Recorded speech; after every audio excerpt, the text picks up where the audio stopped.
drive. Tatum the finish. It is Banner 18. The mission demanding is mission accomplished.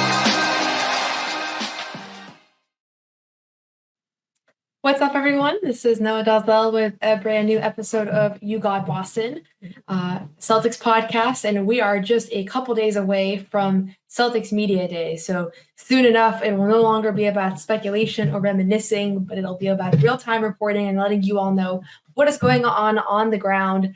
I will be at training camp. I will be traveling with the team, going to practices, events. So subscribe, follow, and I'll be continuing to kind of share behind the scenes everything that's happening with the Celtics team.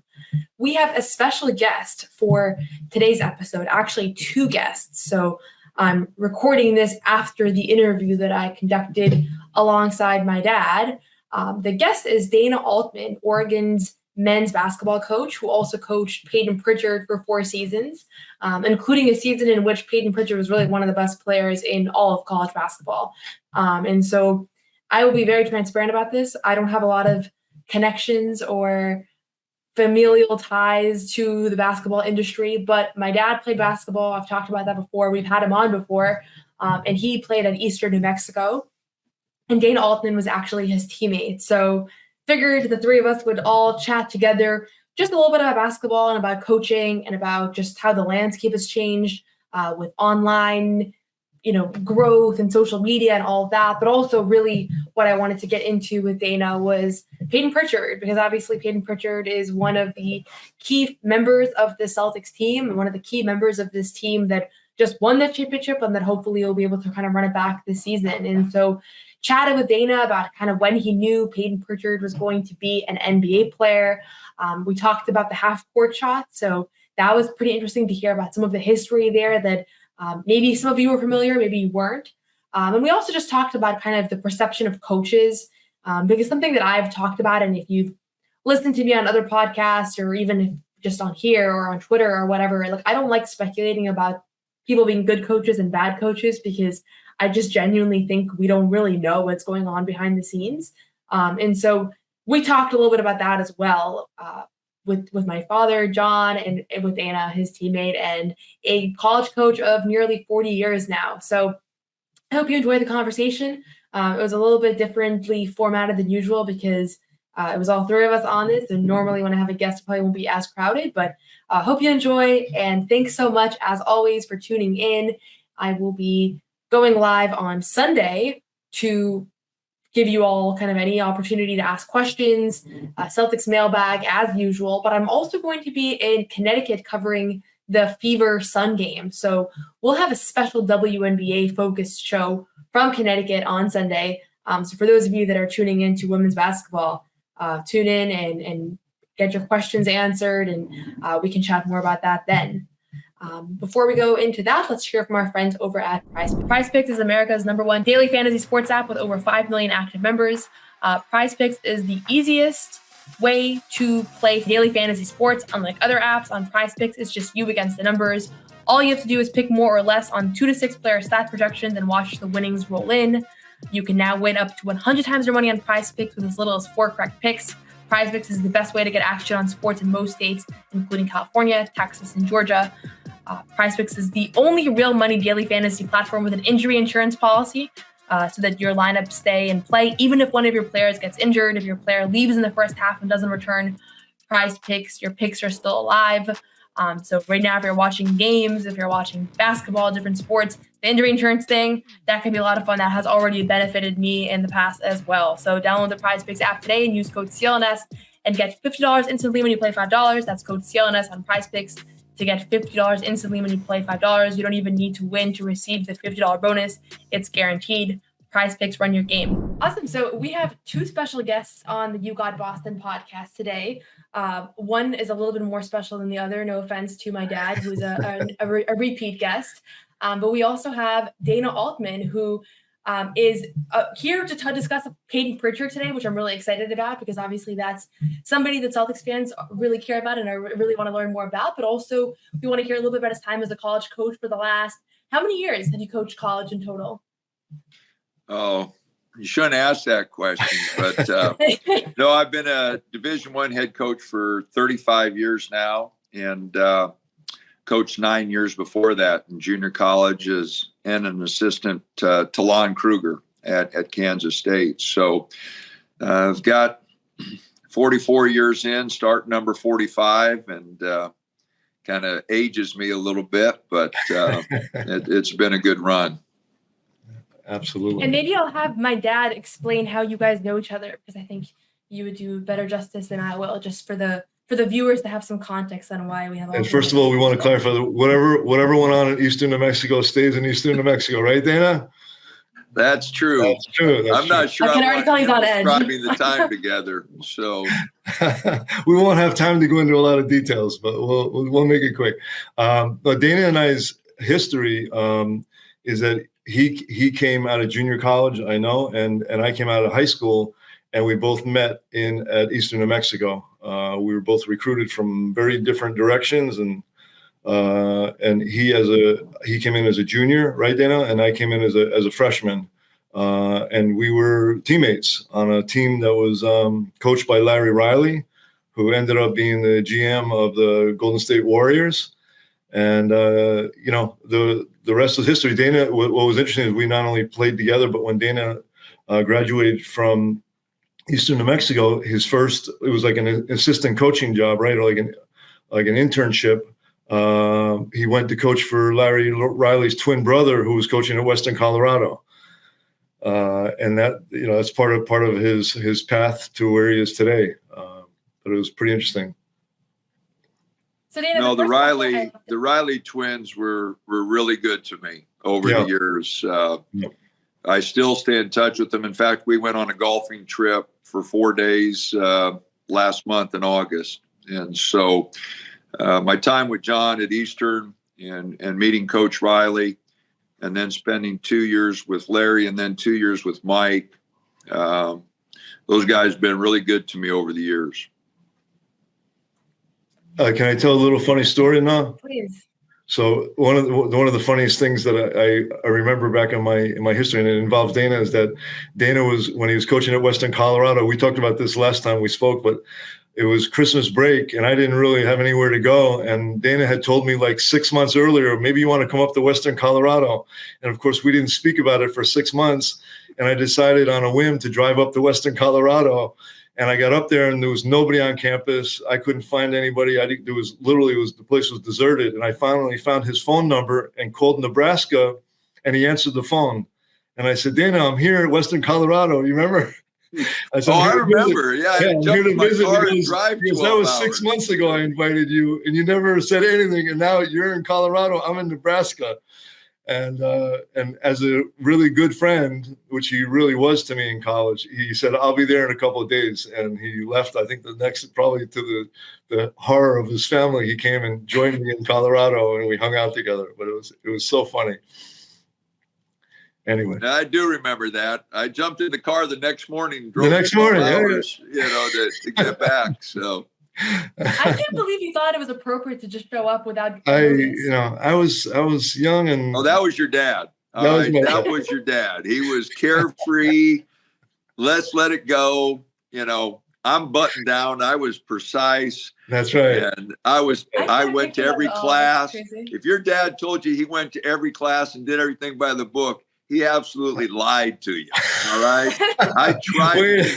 Did we not clarify that whatever happened? Got to do this stuff. And he's like, nah. You already signed the NDA on that, I believe, didn't you not?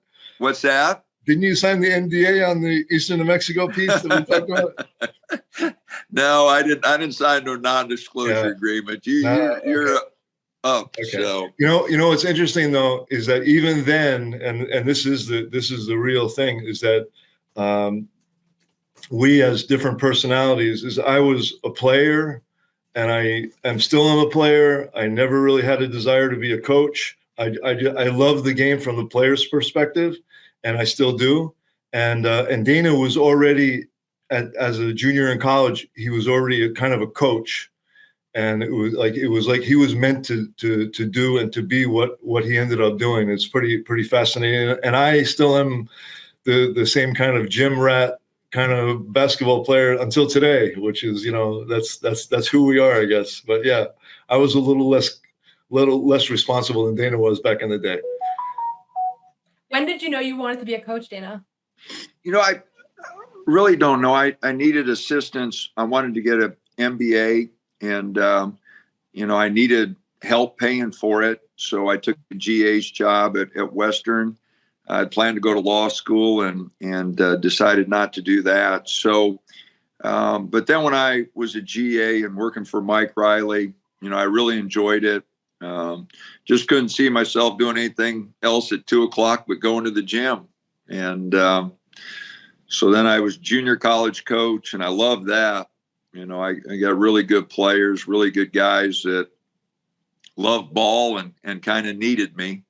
And spent 4 years coaching junior college ball before I went to work for Lon Kruger. But Dana, didn't you win a national championship as a junior college coach? No, we went to Hutch 3 times to the national tie. We got third, and fifth. Okay. We never won it all, but we went to the Final Four twice and finished fifth one year. And so 3 of the 4 years we had a chance to win it all.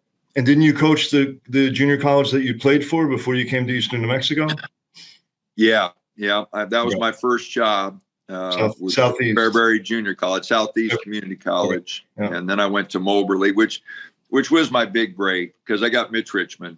That was my big break. I was telling Noah that story. Yeah, the Mitch Richmond story. I was telling her. Yeah. And he's I don't know if Noah, this is back in the day, but he's a Hall of Famer, one of the great scorers in NBA history, and Dana coached him. Yeah, he scored over 20,000 points. He was Rookie of the Year in 1989, scored over 20,000 points. His claim to fame, though, the thing he's most proud of, even more than the Hall of Fame, is in Jordan's book. He said he was the toughest guy he had to go against. And Michael Jordan's book, right? Yeah. So he loved that. And his nickname was The Rock. So in junior college, we went 35-5 and 34-4. Mitch won 69 games, and I found a way to screw up 9. So he was really good. And before we get into the Celtics stuff, I actually have a question that I've long wondered about coaching, just being a member of the media and covering basketball. I'm curious for your perspective. I think a lot of times if you watch, I'm sure hopefully for you don't watch a lot of ESPN, people talking about basketball or people talking about, your team or anything like that. But, a lot of it is speculation about whether someone is a good coach or not, like ranking the best coaches in the NBA or ranking the best college coaches. And the reality is that the media members aren't in practice. They don't really know what's going on behind the scenes. They're just going to press conferences and trying to figure out what's going on, but they don't really have the behind the scenes intel to know what it really is making someone a good coach or not. So I'm curious from your standpoint, when you look back at your career, are there certain years where you're like, okay, that year I was really a good coach. I had buy-in from the locker room or, and does it align with what the outside world thinks? Do you think people actually have a clue of what's happening on benches and within locker rooms, or do you think it's just all kind of speculation? And, we talk about Joe Mazzulla. Everybody now loves Joe Mazzulla because the Celtics won a championship, but a year and a half ago, everybody thought he shouldn't be a coach in the NBA anymore. So just curious from your standpoint as a longtime college coach on that. Well, first of all, there's never been a good coach without really good players. We kid ourselves if we think we can out-coach everybody or outwork everybody. You better have really good players. And, the Final Four team we had 5 guys that went to the NBA. Dillon Brooks, Chris Boucher, Payton, Tyler Dorsey, Jordan Bell. So now 3 of them have won a championship. Jordan with Golden State and Boucher with Toronto and Payton with the Celtics. So that year I was a good coach. Other years, people said I haven't been a good coach, and I didn't get real smart that year and really stupid all the other years. It's just that we had really good players. So first thing is you better have really good players. And then secondly, you need some luck. You guys got to stay healthy, and the biggest thing is getting guys to work with you. And that's really changed over the 40 years, of coaching, trying to adjust, trying to stay with guys and talk to them and relate to them. And as I've gotten older, I've had to work really hard at staying younger and relating to guys, and really depending on my staff, to tell me, hey, you need to get a better relationship with this guy. You're on this guy too hard. Those things are really important. And I got a great staff. Kevin McKenna has been with me for over 20 years. Josh Jameson's been with me for 12. Brian Fish, almost 20. Tony Stubblefield just came back from DePaul. He was with me for 11 years. Mike Miniga's been with me for 10. So I've had great loyalty from my staff, and that's really helped. So, what's the perception outside, is always different than what we feel inside. There's been some years that we've really got everything we could out of the team. So I felt really good about it. And there's been other years where we've had good years, but I just didn't feel we maximized our talent and what we should have done. And so the media, to be honest, they're right some of the time, but a lot of times they're wrong. They're wrong about players when they criticize a guy or talk about a guy. Your dad will tell you when you're in the gym a lot with guys, you realize who's working their tail off and who's maximizing their effort and who's committed to the team. And, those things are really important. So, again, media gets it right, some, but they are wrong a lot. And it hurts, our guys' feelings sometimes, but, I tell them you chose to come to the University of Oregon, or you chose to go to Creighton when I was there, or Kansas State when I was there, that we're trying to play at the top, and now with NIL, a lot of people consider them professionals. So they're even coming after them a little harder. But, sometimes it's hard for me to see them picking on an 18, 19, 20-year-old kid when I know they're giving it all they got. And I tell our guys, stay off their phones, quit going on social media, quit listening to everybody, but it's really hard for them to do that. But, sometimes I can tell you from a player's perspective, though, and I appreciate Dana's modesty, but the coach, just having the really good players is one thing, but you truly have to have somebody to bring that team together. And I personally have, my own life experiences in basketball where I played on some teams that talent-wise, probably the most talented team I ever played on. And we couldn't figure out a way to win a game if we tried, because we just weren't together. And the coach had a lot of responsibility in that, not being able to bring us together. And I played on other teams, and I know that both of you understand that because you both played basketball. And I've been on teams where we were able to be brought together and kind of to join forces and to work with one another instead of kind of around one another, and it changes everything. So, Dana, I appreciate Dana's modesty, but he has done something very special over those last 40 years. There's no way around it to have the success to win as many games. And I was telling Noah before we started, I was looking at your resume just so I would just refresh my memory, but I don't think there's many coaches that have coached with the longevity, with success, and coached only like 3 teams in Division I. I mean, I spent a year at Marshall, so I've had 4, but I've been really lucky. That's pretty unique. I'm not a historian, but I would say that's pretty up there in the top 10 of all time as far as number of wins and the same universities and all that. I don't know. It's amazing to me. Well, I appreciate that, John. I think the thing we're most proud of is being consistent. We've had a good run here. We've had 27 winning seasons, 27 postseasons in a row. We're patting ourselves on the back there, but just being consistent with our players. I mentioned the coaches, how long they've been with me. I think that's a big part of it. Amazing. Our message has been the same. We want guys that want to be at Oregon, want to compete. That was always our message at Creighton. We want guys that want to be here, want to compete, want to get better. And, the guys that have been successful for us, two characteristics. They work their tails off, and they're really competitive guys.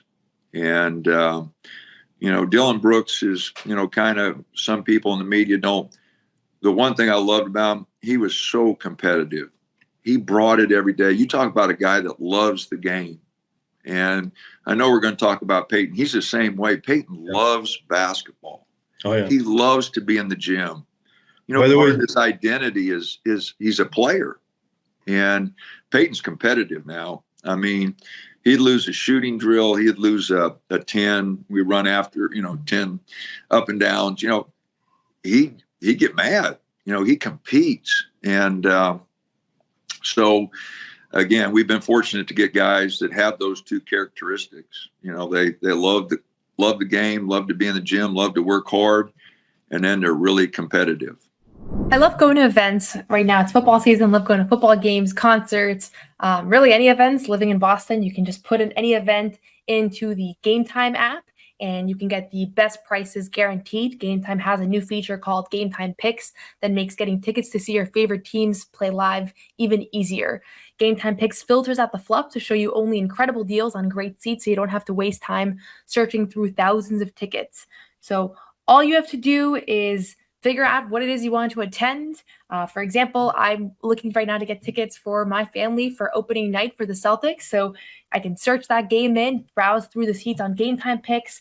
I can already see there's lots of great deals. There are super deals, different tiers of deals. And basically, as I'm looking, I'm able to actually see what the actual perspective of the court is from that particular seats. I have to make sure I don't want to get them seats that are in the balcony that are too far away. I can see what the court view is going to look like from those seats. So that way I'm able to choose without just looking at a seat number, which maybe doesn't mean anything to me. I'm able to see right away that this is a seat that I want to buy for my family members for opening night, so that they can see the ring ceremony and the banner raising and all that fun stuff. So Game Time Picks makes curation much easier. It makes it easier to save more on sports, concerts, comedy, theater, etc. It's all in pricing, so you can use this feature to see the total upfront price. So there's no fees at the checkout. So the price that it says is the price that it is. You get the panoramic view. You get a lowest price guarantee for Game Time. So if you find a lower price elsewhere, Game Time will credit you 110% of the difference. And there's Game Time ticket coverage. So your purchase is covered with the most flexible customer service policy in the ticketing industry. So take the guesswork out of buying tickets with Game Time. Download the Game Time app, create an account, and use code CLNS for $20 off your first purchase. Terms apply. Again, create an account and redeem code CLNS for $20 off. Download Game Time today. What time is it? Game Time. So let's talk about Payton Pritchard, Noah. Yeah, I mean, that's a perfect segue, because I think you named those two characteristics. And the first thing I thought of, every time you talk to anybody, the Celtics coaching staff or other players, they describe Payton Pritchard as someone who is insanely competitive and an incredibly hard worker. And I think it's a big part of why, at least from the outside, he's been able to have a successful NBA career and now sign a big long-term contract and contribute to a championship team. And I don't know how. I know you have a lot of kind of former players that I'm sure you follow their careers. I don't know how much you've gotten to tune into Celtics games in particular over the years. I'm sure maybe in the playoffs a little bit. But he really has become like a legend in Boston, in particular because of the half-court shots, the buzzer beater shots. He had some legendary moments in this most recent postseason run that I think are maybe some of the plays that people are going to remember first and foremost. So I was curious just on that, if you have any memories from when he was in college of him working on like crazy half-court shots or buzzer beaters. Like, it seemed to us like it kind of came out of nowhere that all of a sudden he has like a highlight reel from just this past year of him, hitting 3-quarter shots at the buzzer, and everybody kind of knows it's going to go in because there's such a long track record now of him hitting those. Is that new, or is that something that you actually saw flashes of throughout the 4 years that he spent with you at Oregon? Well, ask Washington and Arizona, because he hit a couple against them. So is that right? Oh yeah. His senior year, we were in Seattle playing Washington. And he hit about a 40-footer to win the game.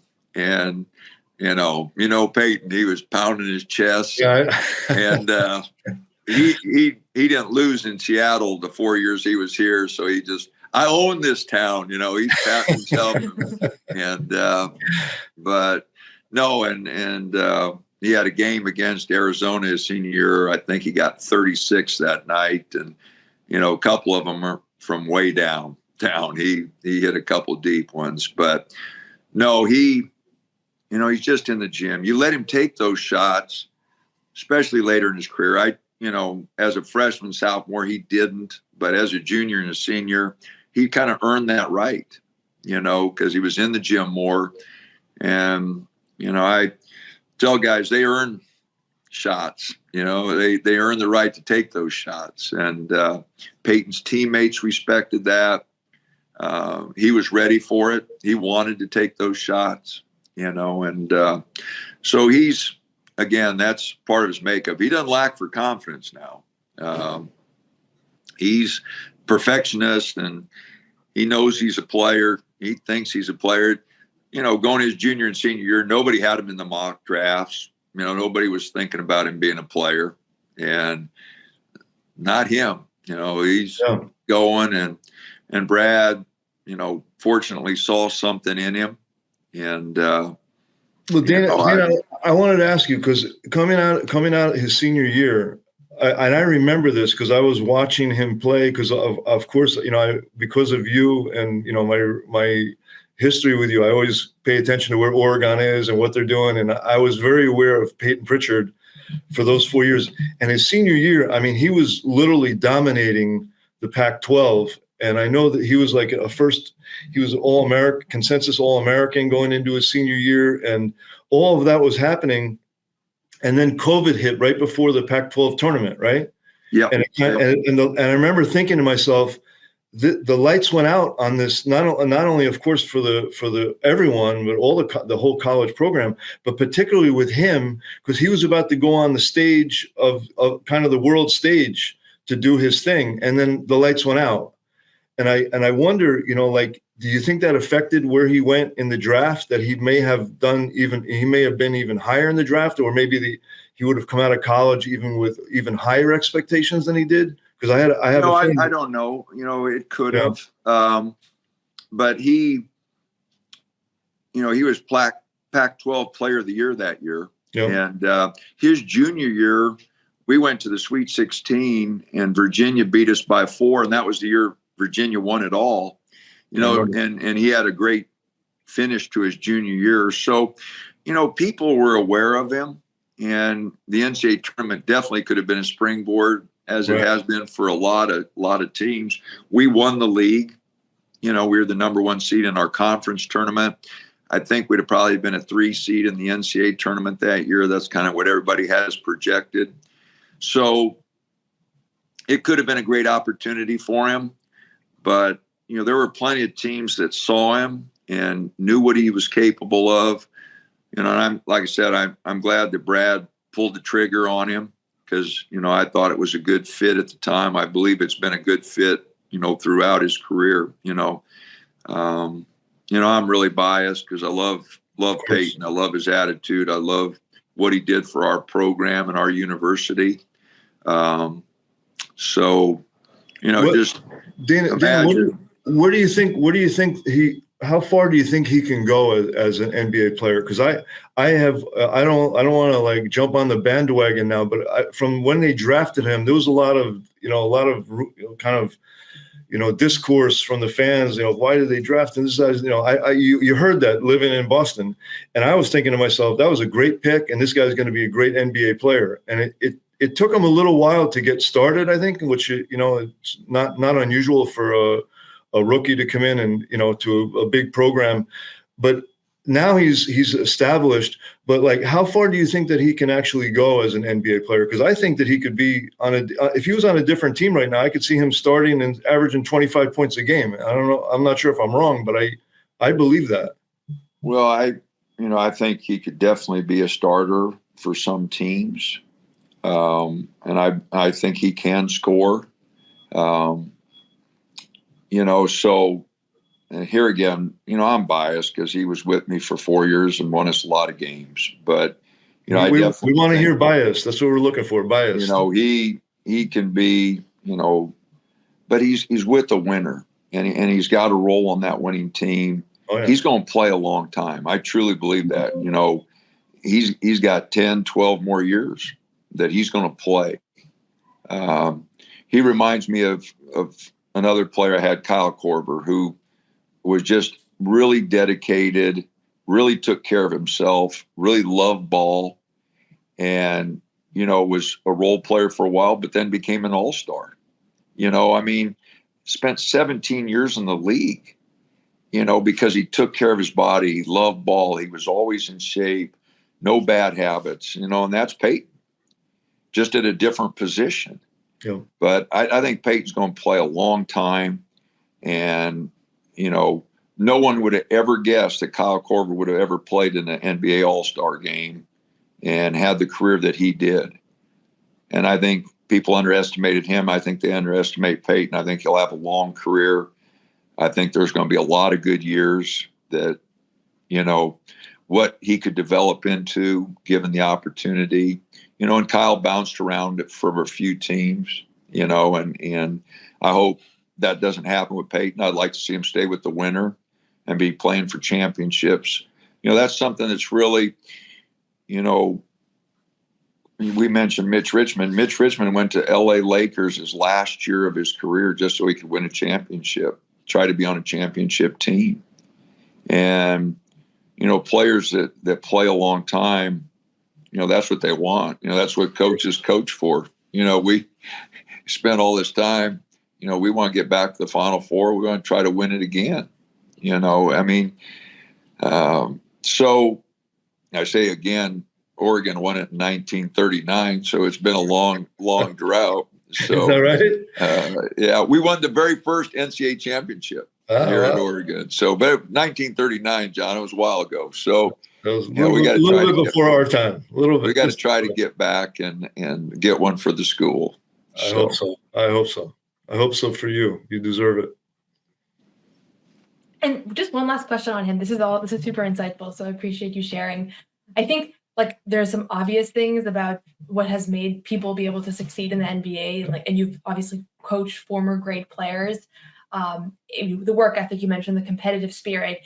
When you are their coach, is there a moment during Payton Pritchard's college career or Dillon Brooks or Kyle Korver is where you were okay, this is somebody that's actually going to make it in the NBA. I can see a long career for this person versus obviously not mentioning any names, but maybe with other stars you've had, you thought, I don't think this is going to work at the professional level in the NBA. Is that something that you can forecast, or is a lot of it hey, they're putting themselves in position, but they have to have a lot of luck. There's so much that has to go right that even if you think they should be NBA players eventually, you can't really have that confidence because you know how difficult it is to go from a good college player to making it in the most competitive league in the world. Well, the only thing I can tell you there is just you've got to have a little luck. The Philadelphia 76ers drafted Kyle Korver, and Randy Ayers was the coach at the time. And he called me a couple of times saying, hey, I think we're going to cut Kyle. And guys got hurt, and he stayed on. And 17 years later, he's retiring, And I had a player, Anthony Tolliver, who was in the G League and went to Golden State. And Golden State had a bunch of injuries, and he hung on and kind of made a name with himself with Don Nelson and that. He had an 11-year career. So, you need a little luck. Guys like Mitch, there was no doubt in my mind. He was the 5th player taken in the draft, the first guard taken in there's no doubt. You saw it, just the physicality, the talent. But then other guys have worked their way into the league, and they needed maybe just a little bit of luck, and getting in the right situation. And so it's not an exact science. I can't sit there and say, hey, this guy's going to make it. This guy's not. A lot of it depends on health. You got to stay healthy. I had a player last year in Folly Dante, who I love, who won us a lot of games. He's had some injury problems, but I think if he stays healthy, he's got a shot. So you got to stay healthy. You got to be with the right team. coaches got to give you maybe that extra chance, to show what you can do. And I'm kind of waiting for Bull to turn it on down at Phoenix, because I love him. He did a great job for us for 9 games, and then he broke his foot, and he's kind of bounced around, but people forget he's only 24 years old. He's got a lot of time, and he is talented, so Kevin Durant's kind of taking him under his wing. I hope Bull turns it on. But so you need a little break, you need a coach who believes in you, an organization that believes in you. And that's where, I'm so happy for Payton, because, I know Brad believes in him. I know, the people there believe in him. He believes in himself. And, I think he'll make it, whether it's with the Celtics or, if something goes different, he's competitive. He'll take care of himself. He was with me for 4 years, never missed a game, never missed a practice. So I know he's durable. Yeah, he's tough. Yeah. He'll bring it every day. And just last question for me. You mentioned the Philadelphia 76ers general manager giving you a call, letting you know that he might be cutting a player of yours. Is that still something that happens between NBA general managers and college coaches, where there is that line of communication, or is that kind of an unusual circumstance, more dependent on personal relationships? I'm always curious about how that handoff happens and how much the college coach still is in the mix as far as giving his opinion or her opinion or whatnot. Well, Randy was the coach at the time for Philadelphia. Some of the guys call, others, I don't hear from. It's pretty much relationships and, how close a player is with the coach, so like, Randy knew Kyle and I were really close, so I hear from some, I don't hear from others, it's kind of hit or miss. Brad being an old college coach, is a little different. He'll pick up the phone, before Payton was drafted, we talked. And so I had a pretty good feel that he was in the mix there and might get an opportunity. And, we haven't communicated lately by any means, but, I think it just varies with the organization. Awesome. Well, that's all for me. Thank you so much. I so appreciate your time. I don't know if there's anything else, Dad, that you wanted to ask, but I have one last question. Oh God. Do I remind you of Payton Pritchard a little bit, the way that I used to play, Dana? Any similarities there at all? I can't answer that correctly. Be careful. I don't want to embarrass you here on the podcast with your daughter right there, but John loved to play. Now I know that. How many times we go out there and play one-on-one? You mentioned that Christmas break. Remember, we went to the gym, played one-on-one the whole time. There's nobody in town. There was nobody. And I had the keys to the gym. We went up to the gym and played one-on-one the whole time. So, but I can't believe you were supposed to spend Christmas break with your family and you got stuck playing one-on-one with him in an empty gym. I can't believe you ruined his break like that. It was okay. So it's one of the decisions that he regrets in life, I'm sure, till today. Why did I go there? Why did I just leave this guy? Leave him in the mountains. I don't know what I was doing. You did just show up, though. No warning at all. I mean, we had talked about it, August or September, and then all of a sudden, December 26th, he calls. Where you at? I said, well, we don't start until January 2nd. What are you doing? Well, I'm here. So I came to visit, though. You got to give me credit. Yeah. I came to visit. Well, I hope everything goes well for you. And, Dana, thank you so much. Thank you so much. And I will say, Payton is a wonderful young man. He got married, and Emma's a great girl. But I'm just telling you, he's one of the best. In all these years, one of the best, most competitive guys. In the gym all the time, loves ball, and as a coach, man, that's what you look for. You want somebody that goes to the gym, wanting to compete every day, and he's definitely one of those dudes, no doubt. Awesome. Thank you so much, Dana. Dana, thank you. Time out of your schedule here. Yeah. No problem. All right. Take care. All righty.